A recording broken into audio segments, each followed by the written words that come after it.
ભાલમાં વાગડ ગામ છે અને ત્યાંના ભીખો ભગત, મોટી અવસ્થા થઈ ગયેલી, 65-70 વર્ષની. એના બૈરા મૃત્યુ પામેલા, દીકરાની પરણાઈ એની પુત્ર વધુ હતા, એટલે મોટી અવસ્થા, દાંત વયા ગયેલા. જમવા ઘરે આવ્યા, થાળી પીરસી, પણ ટાઢો રોટલો આવ્યો અને થોડુંક ટાઢું ઓલું આવ્યું. એટલે આને જમતા જમતા પુત્ર વધુને કીધું, થોડુંક ગરમ ગરમ આપતા હો તો મારે અવસ્થા થઈ ગઈ છે, આ કેમ ચાવવું મારે? અને ટોણો આવ્યો, એ ગરમ ગરમ ખાવું તો બીજી લઈ આવો. આવો ટોણો આવ્યો.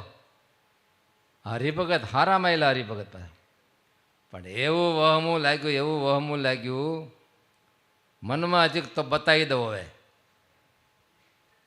અને મરણ મૂડી પડી હતી.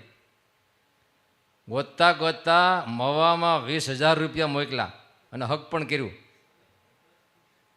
મવા જોયું છે, ત્યાં હક પણ કર્યું. આ સમાચાર વડતાલ કૃષ્ણ એવું કંઈ નામ હતું સંતોનું, એને સમાચાર મળ્યા કે આણે આવું 70 વર્ષે આવું કર્યું છે. પાછા ગઢડા આવ્યા, એક પાર્ષદ હતા એના હેતવાળા, એને ઊભા કર્યા અને હરિભગત બે મોકલા અને આને સમજાવ્યા પહેલાં કે ભાઈ આ ધંધો ન કરાય, હવે બીજું વ્યવસ્થા તમને બધી ગરમ ગરમ મળે એ વ્યવસ્થા કરી દે, પછી ક્યાં વાંધો છે. છેવટે સમજાવીને બે પાર્ષદોને મોકલા. ઓલાને કીધું ભાઈ હવે હક પણ નથી કરવું, 20,000 રૂપિયામાંથી પાછા આપો. તો કે વાગદાનના 6,000 કપાઈ જાય, વાગદાનના 6,000 કપાઈ જાય. 14,000 પાછા આપ્યા અને એ ગરડા લઈને આવ્યા. પછી આ ભગતને સમજાવ્યા, બીજા રૂપિયા હતા એની પાસે. આ 14,000માંથી ગઢડા, જુનાગઢ ને વડતાલમાં દેવના ચાંદીના દરવાજા કર્યા.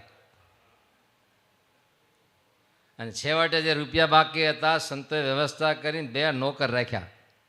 એક રસોઈ કરીને જમાડે અને એક એને માલિશ કરી દે, કપડાં ધોઈ દે, વ્યવસ્થા કરી. ઓલું રહેવા દે એમ.